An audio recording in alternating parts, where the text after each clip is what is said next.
Good morning, everybody. Welcome to Red Tool House. Today is moving day for the chickens, and I want to give an update on the mobile coop and just kind of show some of the things that are working out, things I really like, and some things I probably do some tweaks on. So it's early morning, day for the time to move. You can see I came down last night after dark, after everybody was on the roost, and closed up both gates, both doors, lifted those up, locked them in place. And that keeps everybody locked up, of course, this morning when I come down, so we can move them easily. So the first thing we're going to do is take down our poultry netting, and then we'll hitch up, and we're actually going to go, we've got one more move left on this stretch of pasture. We're going to go back here in the back corner. We're going to go back here in the back corner, and should be able to finish this out. We're actually not on my property anymore. My property ends about where this little slope starts. But my neighbor is really cool. He really liked the idea of what I was doing there. And he's like, hey, yeah, go ahead and go on my stretch there too, so get the nutrients in the ground. So we'll take down the fence, move it back, hitch up, and back up.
So it's interesting, even on this semi-flat ground, trying to get the coop in a position where the water will drain in to the gutter down to my downspout. So it seems like no matter where I go, I'm always the opposite direction. So I think I've got it good now. So good and level. Got it facing the other way. Be able to access the nesting boxes pretty easy. All right, now time to set up the fence.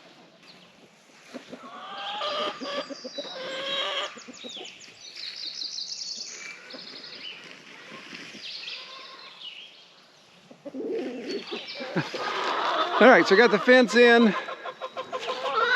and everybody's getting a little anxious. So we're going to go ahead and let them out. Obviously don't have the Energizer set up. No big deal, that's not for them, that's for the predators. Drop the gate, let them out. This is my buddy Morgan up in Goldshaw Farm says, loose the quacking. I guess this will be loose the clucking. Who knows?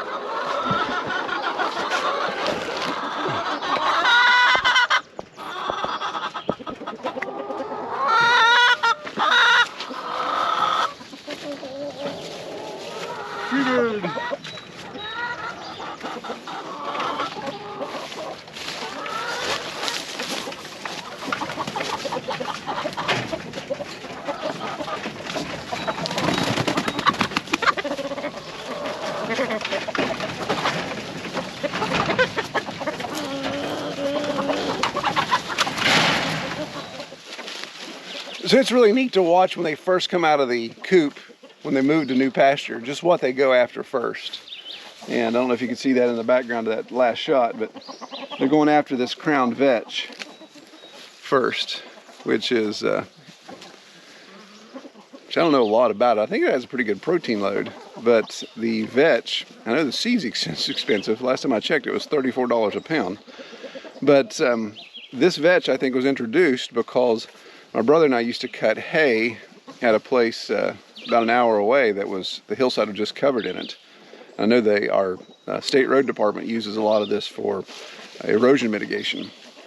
So the hay had a lot of this in it, and of course we just transferred it here by busting out hay bales or just carrying the trailer through here and the seed blowing off, I assume.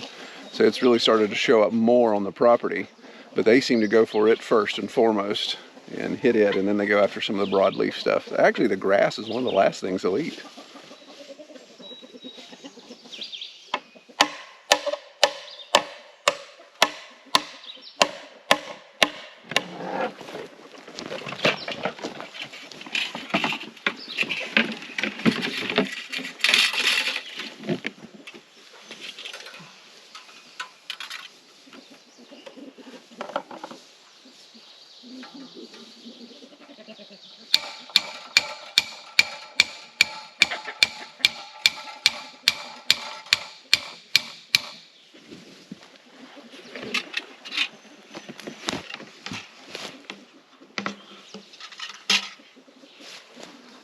So there's not much about the solar system I would change. The fence Energizer, of course, hangs out in the little bird box that we built there.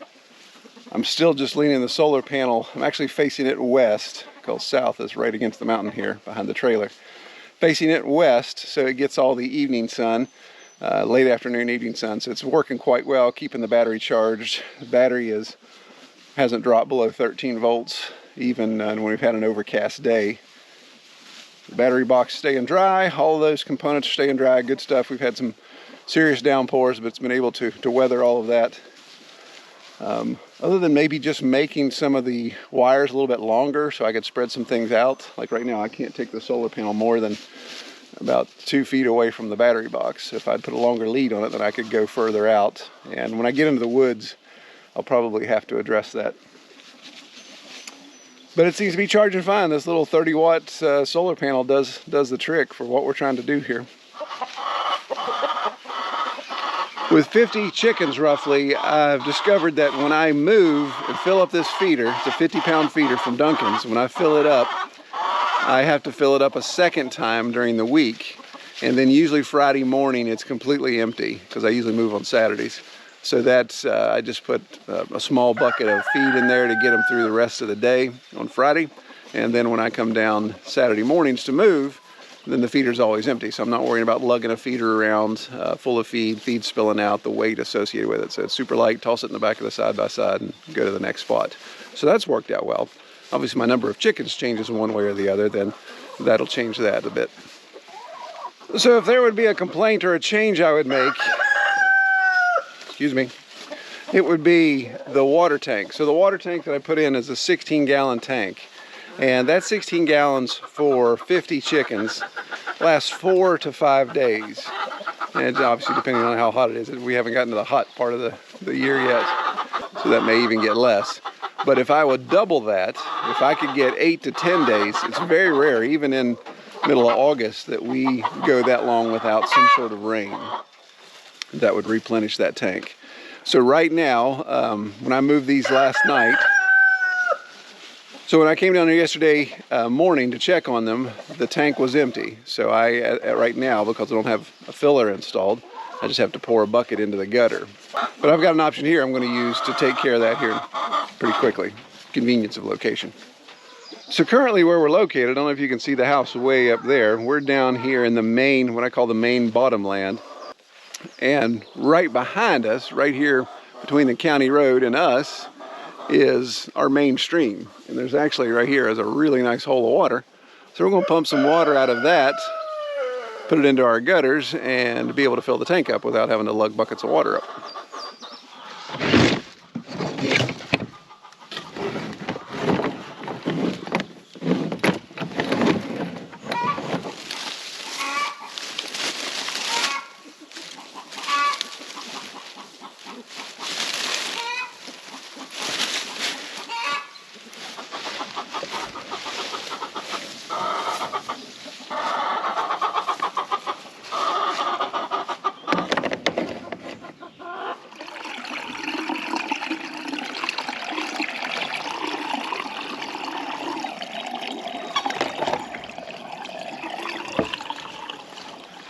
All right, so I'm going to fill up the tank first, and then I purposely leave my gutters unglued, even though they drip a little bit.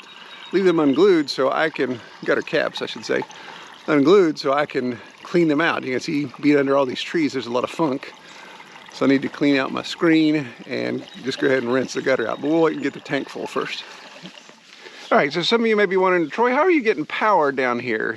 And yeah, the answer is I don't have power.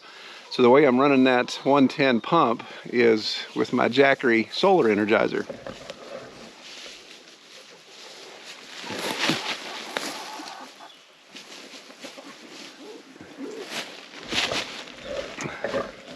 Solar generator, not solar energizer. See, that's a Jackery 1000. I'm not sponsored by them or anything. I've just been researching that. I bought that specifically for our camp, our off-grid camp to have for various reasons. But man, it's really come in handy around here. In lieu of using my 1,000-watt gas-powered generator that I lug and toss in the back of the side-by-side, that's, you know, twice the size, maybe 3 times the size, gas, heavy, all that type of stuff. Just grab this thing, and so far it's been able to do everything that that 1,000-watt generator has. And the cool thing is it has solar panels. So like if I run this down today, then I just plug it in tomorrow with the solar panels. In about 8 hours it'll charge it back to full, or I can plug it into the car, charge it. I can plug it into a 110 outlet and charge it up if I need to. So it's working pretty well. So I believe the tank is full.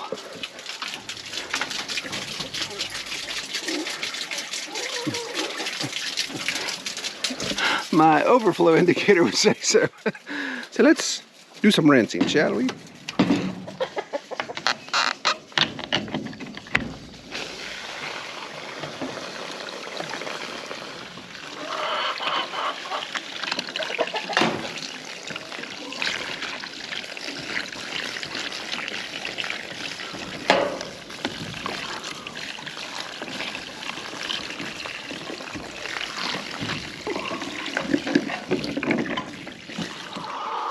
So there we go, nice and shiny, good as new. Keep some of the slime out for a while. That water is really cold. A lot of it went down my sleeve. I just robbed the egg nest, so everybody's all fired up. One other small issue that I've noticed is, it's not that huge of a deal, but I don't know if you can tell there with my jack. Since it's a side mount jack, and this entire trailer is made out of wood that I milled, then the weight of that trailer on that jack being offset is actually causing my tongue to twist a little. It's not a huge deal, but it's just got a little bit of twist in it that I've been keeping an eye on. So obviously I could take the jack every once in a while and swap it to the other side and go back and forth. Or I could try to use some angle iron to reinforce it. Or instead of jacking it up during the week with the tongue, maybe put some blocks underneath the trailer to keep it up there. Either way, not a huge deal, but that's what you get when you build a trailer frame out of wood. So it's funny, the routine of coming down and stepping over this to get eggs or to do whatever to work on the trailer, I've made it a habit now to obviously turn off the Energizer, but then before I throw my leg over it, I come up and just touch it to make sure. Since I wired that up, and that was a cheap Chinese switch, I want to make sure that switch doesn't fail, because when you go to step over and it's hot about in that spot, I'm not looking forward to that. I don't need 10 kilovolts to the undercarriage, if you know what I mean. So this one spot, of course, is where they were for the last week. So it seems like with one strand of poultry netting and 50 chickens and this type of grass, this is the kind of wear I'm getting on this section of pasture. Now this pasture is a lot worse than where we came from, because there's just been nothing done to this. I just mow it once a year just to keep it down for my neighbor. But you can see where a lot of bare spots are, where they've dethatched it and scratched out a lot of undergrowth stuff. And they, like I said, they leave the grass behind. They will eat the seed tops off the grass stems, but the grass is one of the last things they want. They go after the broadleaf first. So what I'm doing is coming back and reseeding this with a little bit of red clover, just to hopefully fill in some of these bare spots. I've been doing that. For about 3 weeks now. No, 2 weeks. 2 weeks is when I got it. So when we go back and look where I was starting to seed 2 weeks ago, then we can see a lot of it has come up, or starting to come up, starting to sprout. Yeah, so if you can see here where my shadow is, let me get my big butt out of the way. So some of that clover is starting to sprout and fill in some of these bare spots that they've created. So that's what I just moved to, was position number 7. So we're starting our 7th week. And I want to walk back up here to position 1 and show you just how great this is turning out. Now keep in mind, I'd run the broilers on here sometimes once a year, but I haven't in the last couple years. This normally just grows up into some funky stuff that I have to use a tractor and the bush hog to mow down. So here's position number 1.